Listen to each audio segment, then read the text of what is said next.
You just kind of walk in the space and then it's almost like, okay, give me a tour of where everything is in the house, where everyone congregates at the end of the day, or where, you find is a dead spot, because you can see the Pinterest photos and it's pristine and it's like, no, I want to know how you live. G'day guys, welcome to the MTDC Lounge. This is a podcast that breaks down everything you need to know about designing and building your ultimate home and what to expect. Whether you're a DIY renovator, a budding developer, or everything in between, we'll dive into the building journey, touching on what to expect, what's next, and how to go about it. We'll hear from a heap of experienced consultants and trades about all aspects. So let's get stuck in.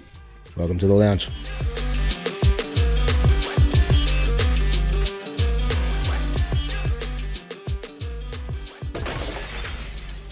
G'day guys, and welcome to another episode of the MTDC Lounge. You're here with your host Matt, and tonight I'm going to remind and ask anybody who's not following or subscribing to do so you can keep an eye out for any of the new episodes coming out, to watch an awesome ep like we have tonight. We've got Bree. How are you? Good, how are you? Yeah, good. Welcome back to the table. It's been a while. Yeah, it has been a little bit, but I'm excited to be back. Thank you. It's really good at the moment. So we kind of died off on the design chat for a bit because we ended up getting super busy. But let's kick off this segment, and I think one of the best things I think we can do for anybody who's listening and watching is things for them to watch out. How do you design for something they don't know that they want? Yeah, awesome. Because I think when we go to site, there's like some that do know what they want, but then some are like they walk in the space and they're just like, help us. We don't know where to start. There's chaos everywhere. As soon as you walk in the door, you just see things everywhere. It's too dark in some places. And then it's our job to kind of see how we can reconfigure to make it all functional and work and feel a little bit different as well. It's one of my favorite parts of the job. Going out to seeing clients, having people sitting across the table, hearing about what they want, and then try and making it work. Yeah. And I think one of the best things is sometimes people just don't know what they want. Yeah. They want something. They've got a growing family. They've got mum coming in to move in. They've got, a new baby on the way, and they need somebody to come and stay with them to help them look after the baby. Yep. And I think some of the biggest factors, and I think what makes a good designer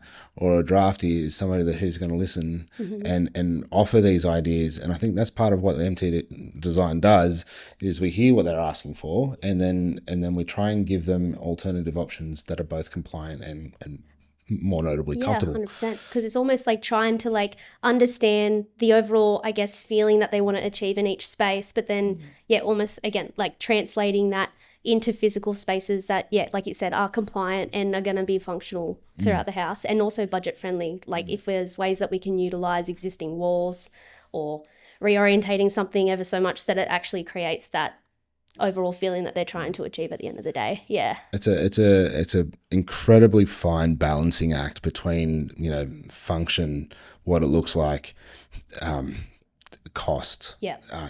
The existing parameters, I guess, if it's a renovation. And like we talk designs and concepts all day, managing walls and aligning stud frames and all the bits and pieces like that. Save costs, but there's a million things. We'll go over them. What are the latest things that you've heard in your latest site visits? Well, I think the biggest one is especially the start of the home. Like it's almost like they either don't have enough shelter when they get out of the car and coming into the house, fiddling around with kids, school bags, all that sort of thing, and there's just not enough shelter over the front door. Yep. The second one is as soon as they enter the door or enter the house, there's nowhere to really place the kids' bags, school shoes, work boots, all that sort of thing. So it ends up being almost like a dumping ground. And then as you then move from the front door, there's either like dog legs or weird little bits and pieces just to get straight to the kitchen or the main area. So there's those disconnects that we see from the get-go. And it's almost like, how do we achieve a better storage, but then also that nice connection straight through to the heart of home, which is the kitchen straight away. Yeah, exactly. And I think nobody wants to walk through mess. No. Every client that we have that come through these doors say we want to have enough storage and have it look really neat. Yep. But we've got so much stuff to throw around, Mm-hmm. and that is a major thing that we deal with. How do we get from the garage, or how do we get from our carport to, with our shopping, and we've got the kids in tow and all that kind of stuff. How do we handle that? And I mean, just some of the things that I know that we do is, we make that thoroughfare through the back of the garage. Yep. We have that bag storage, or there's just these fun little things or fun little ways that we can kind of use dead space in a way, and then use it, or have it being used as like a place to hang the bags, put the kids while you're putting the shopping away, all that kind of stuff. 100%. Because that's one thing I really liked about your house design that you did, is like you go into the garage and then you've got that door that goes straight, and then you do have your laundry and then your built-in pantry, and then you've got that flow straight into the kitchen without having to bypass many bedrooms to get there, if that makes sense. So it's like you still got that straight access through, and then all your private areas are still kind of tucked away, and then creating that really nice open plan that then connects to the backyard and everything, which is the ideal, Yeah. I'm a firm believer in trying to make sure that a lot of the bedrooms are away from, I guess, those thoroughfare spaces. Obviously, we can't always do it, but I mean, if the more the bedrooms, and I mean, particularly the kids' bedrooms, are away from those places like the front door and the places where everybody walks through, then you want them to sleep. You don't want them to be awoke. And I think there are multiple facets of, I guess, a good design. And I think definitely bedroom placements and thoroughfares are always big things. Yeah, 100%. And even like, say, some people might want a built-in pantry, but then others in their kitchen might just need a cupboard space. Or same thing with the laundry. Like they might need a laundry room like what you've got, but then others might only need a Euro style laundry. So it's like, I guess when people are kind of looking at, I guess, overall Pinterest designs or floor plans, it's almost like trying to understand, okay, what and how much space do they need to use or want to use? And then how do we kind of blend that in with the existing structure as best as we can? So like the laundry option too is such a really cool option, and particularly if you've got the cabinetry. Cabinetry is such a big deal, like particularly around that laundry thoroughfare space, because having the kids running through, chucking the bags down into the cabinetry area right next to the laundry, mum and dad coming home from soccer and the kids are all messy and muddy, we're not going to run it all the way through the house, we're just going to chuck it straight into the cabinetry. So that's bang on. I think that's a great idea. G'day guys, just quickly, if you're finding this podcast info relevant to you, then I'd like to quickly talk to you about what we do at MT Design Collective. You hear us talk all the time about the importance of solid, detailed home design practices, so that you're not left with extra fees, delays or unexpected costs in building your ultimate home. Here at MTDC, we design homes and provide plans that builders love to build and councils love to approve. If you're looking at a renovation, a new build or alteration, then we'd love to help you work out the next steps forward. Book a free, no obligation chat with us, and we'll come out to your site, as it's the only way to truly get authentic, no bullshit advice. Link is in the show notes. Okay, back to the show. One of the things that I find that I get asked a lot is everybody wants to have that open plan living, that open style living, and I think one of the defining factors for that open style living is where that sun's coming from, and it's rule 101. Like, you go to uni, you build a house, you do whatever you're doing. If you're designing a home, and the first thing you do is, where is my best view? Where is my sun coming through? And what am I willing to give up? Because unfortunately, while we do our best, we can't get everything. But if a block's facing north south or whatever have you, you got to make sure that living space is going to get enough sun. One, because it's a compliance requirement, and two, if you're not getting sun during summer, you're not getting sun during winter. Exactly. So and I think that's a defining factor, particularly when somebody who doesn't know how to design a home, but they've lived there for years. There is a client that we work with, and we are currently doing her design. I went out and did a site visit with her, and I was having a bit of a chat about how we'd shuffle the rooms around and how we'd make a bigger living space.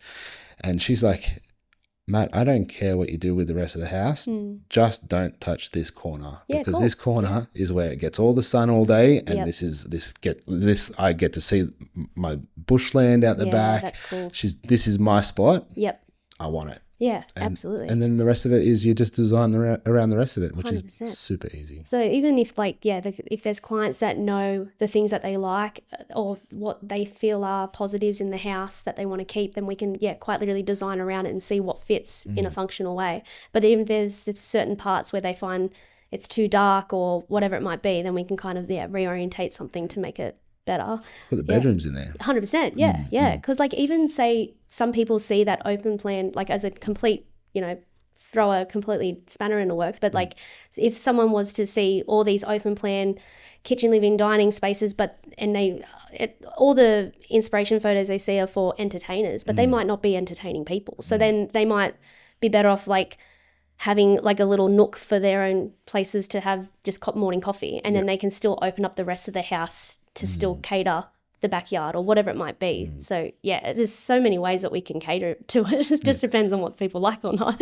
Well, it's funny because there's a lot of clients that we have that a lot of them want reading corners. They want little reading nooks. They want little ledge window sills so they can sit down the window and have a read or watch out their windows. And who doesn't want that? It's a perfect spot to relax, and particularly if you've got your favorite view and you get all your sun there all day. It's a great spot. Yeah. On your recent site visits, when you go and see your clients, the first thing you notice is how you move through the house. Actually, as a matter of fact, one of the things I notice when I go to a house is where's the front door. Yes. The amount of times I get you're we're standing outside where am I moving? I went down to a job the other day and this client's house was set all the way back, and then her front door was around the side upstairs. Oh wow! And, and downstairs a granny flat. So I was kind of walking around. I found it. Yeah. but it was First, one of my opinions is the front door. Where is it? That's probably the biggest thing. But how do you find moving through the house? It's almost the same sort of way. You just kind of walk in the space, and then it's almost okay, give me a tour of where everything is in the house, and then where I guess everyone congregates at the end of the day, or where you find is a dead spot, or it ends up being just a room that you just close the door, everything's in there, out of sight, out of mind sort of thing, or is it where do the kids like to play, or those sort of things, and then kind of getting an understanding the way that they live day to day, not just because you can see the Pinterest photos and it's totally pristine, and it's no, I want to know how you live. Where are the places that you just kind of go, oh, I can't be bothered cooking? Where are you guys congregating at night? It's not going to be at the dining table. It might be on the breakfast bar, and you're kind of just having a barbecue kind of outside or whatever it might be. So it's where do you guys, or how do you guys live every single week, and kind of understanding, okay, what's something that we can do to kind of completely enhance it to make it a little bit more unique to you guys, but then also trying to give more purpose to other spaces that might not necessarily be used well enough now. But one of the things, after doing this for so many years, one of the things that I've found is that having a home is the connection between your family, and I think having the ability to disconnect from each other, but also have a place to connect as well is I think that's one of those driving and defining factors of a good home, and I think it's on us as designers to be able to pick up those nuances through the house and say, well, hang on a minute, maybe this wall is in an inappropriate spot. Let's take that down. Let's move your kitchen out the back, because it's a big thing now, having that kitchen, that inside kitchen, outside kitchen transition between the living spaces. It's almost like we're in Australia. We've had 9 months of summer. So it's, let's open up the house. Let's enjoy the space 100%. All together. And I think one of the other things is those those walk-in robes, and one of the design factors I think are coming in now are those bigger robes and those robes that are incorporating studies and things like that.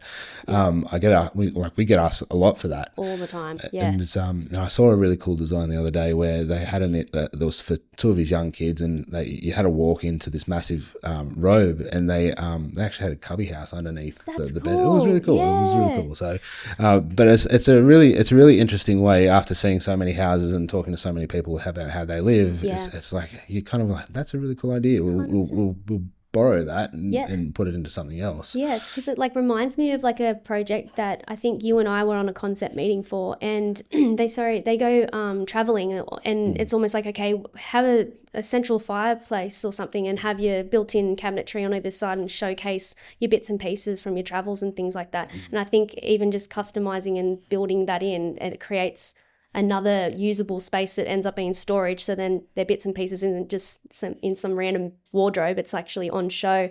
And yeah, quite literally using what we've got to get to a good result. Yeah. One job in particular that kind of stands out to me.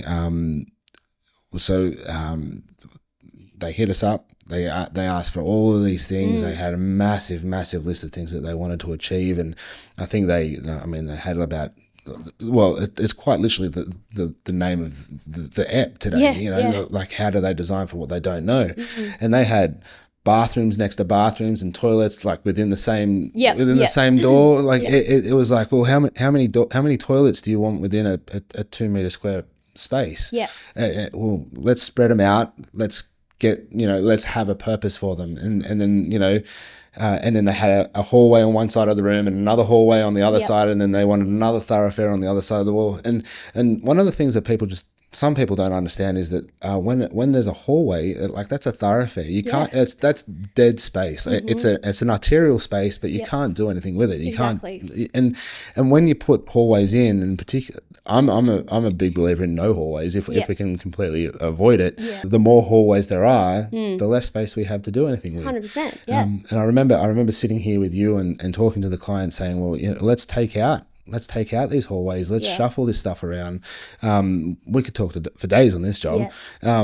These guys came to you with a very definitive design, and they said, this is what we want. This is how we want it. And I kind of let it roll for a bit. And I came in with fresh eyes after six weeks or something of design, and then it was just I kind of ruined everything. I broke everyone's heart. I was like, no, we've got to rip this apart. This is no good. Like, you've got bathrooms and everything. And I think, and that's where I think good collaborations between designers and draftees and again with clients should identify all the problem areas, particularly wasted areas. 100%. So understanding, like, when clients come to us with their wants and needs and understanding, that's awesome, but then kind of reading between the lines and saying, okay, what's the end goal that they're kind of looking for? How do we achieve that without, putting hallways and many bathrooms together? Like, understanding, like if they're having multiple family members coming into the house, how do we navigate that to almost accommodate for that family, that living style, but then also still achieving a functional layout as well. But nobody wants a rabbit warren, and that's what these hallways do. And while it's nice to think that you're doing the build for you, 9 times out of 10 it's probably not going to be your forever home. So what people have got to understand is that where does comfortable living for themselves and pre-planning for the sale after begin. So, and I think that's one of the it's one of those defining factors that we have to take into account. And I think while we're going through that process and asking the questions, a good process is to ask how many kids they have, how old are the kids, are anybody living at home, is there more people that are coming to visit? Like these all seem very intrusive questions, but I know for myself, if I ask a client, hey, how old are your kids, how many are there, boy, girl, both, we know that, the girls are going to grow up and they're going to want to have desk space. They're going to want to have makeup. They're going to want to do all that stuff. We know that the boys are going to want to probably jump on the Xbox or do whatever they want to do. 100%. And it's just one of those things. And I think it's relationship building and understanding and trusting the fact that they're using their life savings, I guess, on their build. We want to make sure that we're designing for their family and their growth and I guess anybody else that's coming into the house. 100%. And then even for them on the other side, understanding or trusting that we have their best interest at heart. Like we want to be on that journey with you from start to finish. So absolutely. And we understand that there's a lot of money in it, and having a good design, clients will be looking at these walls daily. Yeah. They'll be sitting, I mean, all the way through COVID, all the way through lockdown, all that kind of stuff. They'll be like, I hate that wall. I hate that wall so much. Yeah. And then they'll come to us and say, look, I hate that wall so much, I want to remove it. And then it's on us to go, okay, first of all, is it load bearing? Is there any particular reason that wall should be there? Yeah. If there's no reason that wall should be there, what else can we do with that space? 100%. What does it mean for you and the way you live in that space to remove that one wall? 100%. And it's a difference. It's a difference between having a horrible design and leave not feeling like they've been listened to, and something that works. I think so. We've done a number of our design chats now, and we're slowly getting through the design format. Where would you recommend clients get their inspiration from? Like, I feel like obviously Pinterest is great, but then also any image that they save or like, it's almost like, what are the things in that you like and don't like? So then at least then we can look at it through that lens of, okay, we see a beautiful inspiration photo, but is it the feeling that it's like creating for you when you're looking at it? Is it the calmness? Is it the lightness? Is it, the timbers or the textures or whatever it might be? Or is it the actual layout that you're liking? So kind of identifying that and telling us, so then we can kind of pick and choose from each of those inspiration photos and kind of blending it together. Like, even when I'm on site and I say, okay, if you find an inspiration photo where it has, your cathedral ceilings and it has a that trapezoid highlight window in it, they might not want that, but they see it and we might even think, oh, maybe they do want that. So it's kind of, I guess, telling us what you don't like in certain things, or, there's so many inspiration photos that I like, but there's a sink in the island bench and I don't personally want that. So I guess kind of identifying what things you don't like is handy for us. It's definitely tricky to keep our own biases out of the design, and I find that that's one of the most tricky but enjoyable parts of I guess our job. I think it's we have to be accepting of everybody's flavors, and I think designing to everybody's tastes gives us the best result. Your trapezoid windows that you were talking about, they are amazing, they are fantastic. Sometimes it's not the trapezoid windows that they want the light. 100%. So what that potentially means is bigger doors, skylights. That that trapezoid window might not be facing north, it might be facing south, and then all of a sudden you've got these big windows that don't see anything and never see any light. Absolutely. And you know what that becomes a problem, because then you have to clean them and then get moldy. So, it's the worst. Yeah, exactly. So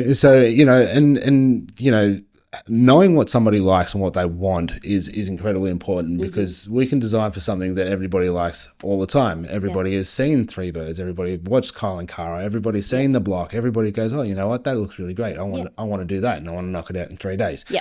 We know that it's not going to happen, but at the end of the day, it's our job to say, righto, that will look good, but there are caveats, or there are fine prints to having these certain design features. Absolutely. Freestanding bath. Everybody loves them. You love what they look like. Nobody pays attention to the fact that it's a bowl. It's a bowl. So all of the muck hangs out underneath it, and you have to clean it. And if that freestanding bath is sitting real close to the wall, who's going to get behind there and clean it? There's just kids' toys in the back, Exactly. And then there's fluff and there's dirt and there's all that kind of stuff. So yes, it's incredibly important to know what they like, but I also think it's incredibly, actually, again, I would argue that it's more important to know what you don't like. Because if they come to us and say, hey, I don't want to see this in our design, that doesn't make it in the design. Exactly. But if they turn around and say, well, look, I like all the whites, the brights, and I want the Hamptons look, I want the Hamptons look, and then we go, okay, great. What about the Hamptons look do you like? Oh, I like the high ceilings. I like the timber details. And I like this and I like that. That's okay. We can work that in. Example today, I literally had someone sitting in your seat today, and they said, I love the modern parapet look.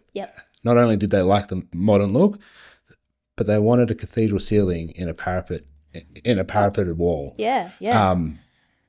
You can't do that. You can't do that. My brain's like, no. You can't do that, because you need to have a certain degree for a cathedral ceiling, and a parapet wall can only be so high before it becomes a wind catcher. Yeah, pretty much. So it's it was fun. It was a fun conversation, but we left that conversation saying it's a tricky ask, but it's on us to design something for you. 100%, because it's like we hear you. We are on the same ball, like it's on the same path with you, but it's almost like, okay, we want to make sure that it's still going to be, worthwhile doing to the existing structure, or, if it's worth the money to do it, but still getting the same aesthetic that they're looking for at the end of the day. Just that happy balance of the two. Always. Yeah. And after all of these design features, and after all of these researches, and after all of the things that people watch,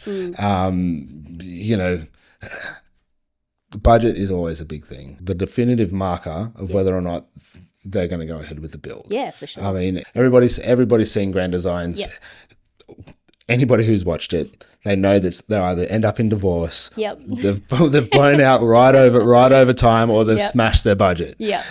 So I think going in with a realistic expectation of what they want. Yep. Being open and honest, and being willing to compromise a little bit, and then expecting, expecting some back and forth to work on, and budget. Well, thanks, Bree. Thanks for joining me again tonight. I really appreciate it. Our design chats are always amazing. We have fun in here and out in the office, so it's really great. So there you go, guys. A bit about some do's and don'ts and some expectations to kind of think about before you come out and see us. If you want to know any more, if you want to reach out, please feel free to ask. Otherwise, hit the like, follow, subscribe, whatever it is you guys need to do. We'll see you on the next ep. Thanks for listening to this week's ep of The Lounge. To make sure you don't miss out on the next episode, hit subscribe. We'd love to get the message out to more homeowners like you. Make sure you leave a rating and a review, and we'll see you on the next ep.